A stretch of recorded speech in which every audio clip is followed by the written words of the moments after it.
ಶ್ರೀ ಗುರುಭ್ಯೋ ನಮಃ.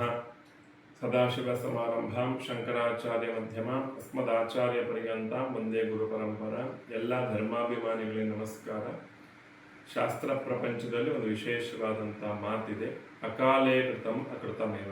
ಯಾವುದೇ ವ್ರತಗಳಿರಲಿ, ಯಾವುದೇ ಆಚರಣೆಗಳು, ಯಾವುದೇ ಯಜ್ಞಯಾಗಾದಿಗಳು ಇವು ಅಕಾಲದಲ್ಲಿ ಅಂದರೆ ಅದಕ್ಕೆ ಹೇಳಿದ ಕಾಲದಲ್ಲಿ ಮಾಡಿದರೆ ಅದು ಮಾಡದೇ ಇದ್ದಂಥ ಫಲ ಅಂತ, ಅದು ಮಾಡಿಯೂ ವ್ಯರ್ಥ ಆಗತ್ತೆ ಅಂತ ಅರ್ಥ. ಅದು ಪ್ರಸಿದ್ಧವಾದಂಥ ಮಾತು, ಅಕಾಲೇ ಕೃತಂ ಅಕೃತಮೇವ ಅಂತ. ಪ್ರಸ್ತುತ ಸಾಧಾರಣ ಒಂದು 5 ವರ್ಷದ ಹಿಂದೂ ಕೂಡ ಒಂದು ಜಿಜ್ಞಾಸೆ ಬಂದಿತ್ತು ವರಮಹಾಲಕ್ಷ್ಮಿ ವ್ರತದ ವಿಷಯವಾಗಿ. ವರಮಹಾಲಕ್ಷ್ಮಿಯ ವ್ರತವನ್ನ ಶಾಸ್ತ್ರದಲ್ಲಿ ಶ್ರಾವಣ ಪೂರ್ಣಿಮೋಪಾಂತ ಭಾರ್ಗವ ವಾಸರೆ ಕಾರ್ಯಂ ಎಂಬುದಾಗಿ ಹೇಳಿದ್ದಾರೆ. ಶ್ರಾವಣ ಹುಣ್ಣಿಮೆಯ ಉಪಾಂತ ಸಮೀಪದಲ್ಲಿರ್ತಕ್ಕಂಥ ಶುಕ್ರವಾರದಂದು ವರಮಹಾಲಕ್ಷ್ಮಿ ವ್ರತವನ್ನು ಮಾಡಬೇಕು ಅಂತ.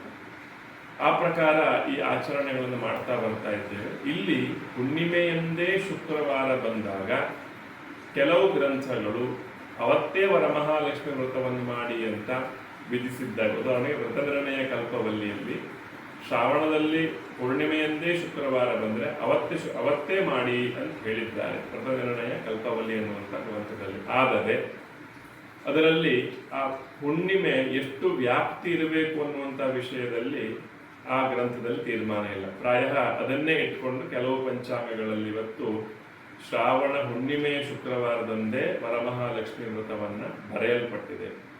ಆದರೆ ಯಥಾರ್ಥವಾಗಿ ಅಂದು ವರಮಹಾಲಕ್ಷ್ಮಿ ವ್ರತವನ್ನು ಮಾಡುವುದು ಶಾಸ್ತ್ರಕ್ಕೂ ಸಂಪ್ರದಾಯಕ್ಕೂ ಹಿಂದಿಂದ ಬಂದಂಥ ಆಚರಣೆಗೂ ಸ್ವಲ್ಪ ವಿರೋಧವಾಗಿ ಕಾಣುತ್ತದೆ. ಅದಕ್ಕಾಗಿಯೇ ಶೃಂಗೇರಿ ಜಗದ್ಗುರು ಮಹಾಸ್ವಾಮಿಗಳವರು ಈಗಾಗಲೇ ಮಠದಿಂದ ಒಂದು ಪ್ರಕಟಣೆಯನ್ನ ಕೊಡಿಸಿದ್ದಾರೆ. ವರಮಹಾಲಕ್ಷ್ಮಿ ವ್ರತವನ್ನ ಯಾವಾಗ ಮಾಡಬೇಕು ಎನ್ನುವಂಥ ಅದರ ವಿಧಿಬೋಧಕವಾದಂಥ ಪ್ರಕರಣದಲ್ಲಿ ಸಾಯಂಚಾರುಮತಿ ಮುಖ್ಯ ಚಕ್ರುಹು ಪೂಜಾಂ ಪ್ರಯತ್ನತಃ. ವರಮಹಾಲಕ್ಷ್ಮಿ ವ್ರತವನ್ನ ಸಾಯಂಕಾಲದಲ್ಲಿ ಮಾಡಲಿಕ್ಕೆ ಹೇಳಿದ್ದಾರೆ. ಆದರೆ ಈಗ ಕೆಲವು ಆಚರಣೆಗಳಲ್ಲಿ ಬೆಳಿಗ್ಗೆ ಮಾಡುವುದು ರೂಢಿಯಲ್ಲಿ ಇದ್ದಿರಬಹುದು. ಆದರೆ ಆ ವ್ರತಕ್ಕೆ ಯಥಾರ್ಥವಾಗಿರ್ತಕ್ಕಂಥ ಕಾಲ ಅಂದ್ರೆ ಪ್ರಧಾನ ಕಾಲ ಅನ್ನುವಂಥದ್ದು ಸಾಯಂಕಾಲ.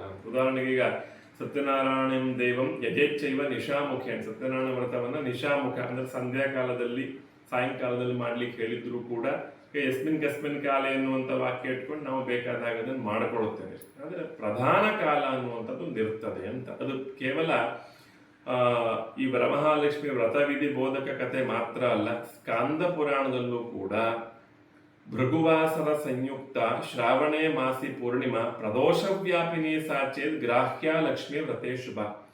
ಹುಣ್ಣಿಮೆ ಶುಕ್ರವಾರ ಒಟ್ಟಾದಾಗ ಆ ಹುಣ್ಣಿಮೆ ಪ್ರದೋಷವ್ಯಾಪಿನಿಯಾಗಿರಬೇಕು ಅಂತ ಸ್ಕಾಂದ ಪುರಾಣ ಹೇಳ್ತದೆ. ಇನ್ನು ಭವಿಷ್ಯತ್ ಪುರಾಣದಲ್ಲೂ ಕೂಡ ನಿಶಾಸ್ಯ ವ್ಯಾಪಿನಿ ಗ್ರಾಹ್ಯ ಪೂರ್ಣಿಮಾಯಾದಿ ಭಾರ್ಗವೇ ನೋಚೇತ್ ಅರ್ವಾಕ್ ಭೃಗೋರ್ವಾರೆ ವರಲಕ್ಷ್ಮಿ ವ್ರತಂ ಚರೇತು ಅಂತ ಹೇಳಿದ್ದಾರೆ. ಅಂದ್ರೆ ಇಲ್ಲಿ ನಿಶಾಸ್ಯ ವ್ಯಾಪಿನಿ ಅಂತ ಹೇಳಿದ್ದಾರೆ ಭವಿಷ್ಯೋತ್ತರ ಪುರಾಣದಲ್ಲಿ. ಅಂದ್ರೆ ಸಂಧ್ಯಾಕಾಲದಲ್ಲಿ ಸಾಯಂಕಾಲದಲ್ಲಿ ವ್ಯಾಪ್ತಿ ಬೇಕು. ಸ್ಕಾಂದ ಪುರಾಣದಲ್ಲಿ ಪ್ರದೋಷ ವ್ಯಾಪಿನಿಯಾಗಿ ಆ ಹುಣ್ಣಿಮೆ ಇರಬೇಕು ಎಂಬುದಾಗಿ 2-3 ಗ್ರಂಥಗಳಲ್ಲಿ ಹುಣ್ಣಿಮೆಯ ವ್ಯಾಪ್ತಿಯನ್ನಿಟ್ಕೊಂಡು ವರಮಹಾಲಕ್ಷ್ಮಿ ವ್ರತದ ನಿರ್ಣಯವನ್ನು ಹೇಳಿದ್ದಾರೆ. ಈ ಬಾರಿ ಹುಣ್ಣಿಮೆ ಕೇವಲ ಪ್ರಾತಃ ವ್ಯಾಪಿನಿಯಾಗಿದ್ದು ಸಾಯಂಕಾಲ ವ್ಯಾಪಿನಿಯಾಗಿಯೂ ಇಲ್ಲ, ಪ್ರದೋಷ ವ್ಯಾಪಿನಿಯಾಗಿಯೂ ಇಲ್ಲ. ಇಂಥ ಸಂದರ್ಭದಲ್ಲಿ ನೀವು ಆ ವರಮಹಾಲಕ್ಷ್ಮಿ ವ್ರತವನ್ನು ಮಾಡಿದರೆ, ಆ ಹುಣ್ಣಿಮೆಯಂದೇ ಮಾಡಿದರೆ ಅದು ಪೂರ್ಣಿಮೋಪಾಂತ ಭಾರ್ಗವ ವಾಸರ ಆಗುವುದಿಲ್ಲ.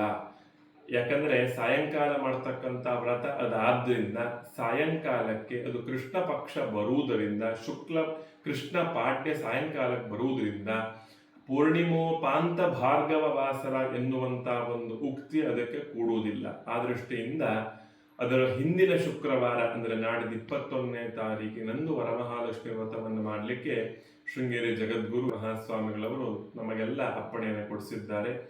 ಶೃಂಗೇರಿ ಶಕ್ತಿಪೀಠ ಶಾರದಾ ಪೀಠದಲ್ಲೂ ಕೂಡ ಹಿಂದಿನ 1912 ಅದಕ್ಕೂ ಹಿಂದಿನ 2-3 ಇಂಥ ಸಂದರ್ಭಗಳಲ್ಲಿಯೂ ಕೂಡ ವರಮಹಾಲಕ್ಷ್ಮಿ ವ್ರತವನ್ನ ಹುಣ್ಣಿಮೆ ಪ್ರದೋಷ ವ್ಯಾಪಿನಿಯಾಗಿ ಸಾಯಂ ವ್ಯಾಪಿನಿಯಾಗಿ ಇಲ್ಲದೇ ಇದ್ದಾಗ ಅಂದೇ ಆಚರಿಸಿದ್ದಾರೆ, ಹಿಂದಿನ ಶುಕ್ರವಾರಕ್ಕೆ ಆಚರಿಸಿದ್ದಾರೆ. ಯಾವಾಗ ಪೂರ್ಣ ವ್ಯಾಪ್ತಿ ಉಳ್ಳಂತ ಸಾಯಂ ಪ್ರದೋಷ ವ್ಯಾಪಿನಿ ಪೂರ್ಣವಾಗಿರ್ತಕ್ಕಂಥ ಹುಣ್ಣಿಮೆ ಶುಕ್ರವಾರ ಒಟ್ಟಾದಾಗ ಅಂದೇ ವರಮಹಾಲಕ್ಷ್ಮಿ ವ್ರತವನ್ನು ಆಚರಿಸುವುದು ಇದು ಸಂಪ್ರದಾಯದಲ್ಲೂ ಕಂಡುಬಂದಿದೆ. ಶೃಂಗೇರಿ ಶಕ್ತಿಪೀಠ ಶಾರದಾ ಪೀಠದ ಪರಂಪರೆಯಲ್ಲೂ ಇದು ಕಂಡುಬಂದಿದೆ. ಹಾಗಾಗಿ ಮಹಾಜನಾಹ ಏನಗತಾಸ್ಸ ಪಂಥಃ, ಅದರಿಂದ ಮಹಾಜನರು ಯಾವ ದಾರಿಯಲ್ಲಿ ಹೋಗಿದ್ದಾರೋ ಅದೇ ದಾರಿಯಲ್ಲಿ ನಾವು ಹೋಗುವುದು ಕೂಡ ಶ್ರೇಯಸ್ಕರವಾದ್ರಿಂದ ನಾಡಿದ 21ನೇ ತಾರೀಕಿನಂದೇ ವರಮಹಾಲಕ್ಷ್ಮಿ ವ್ರತವನ್ನು ಆಚರಿಸುವುದು ಶಾಸ್ತ್ರಕ್ಕೂ ಸಂಪ್ರದಾಯಕ್ಕೂ ಸಮ್ಮತವಾಗಿದೆ ಎಂಬುದಾಗಿ ಹೇಳಲಿಕ್ಕೆ ಬಯಸ್ತೇನೆ.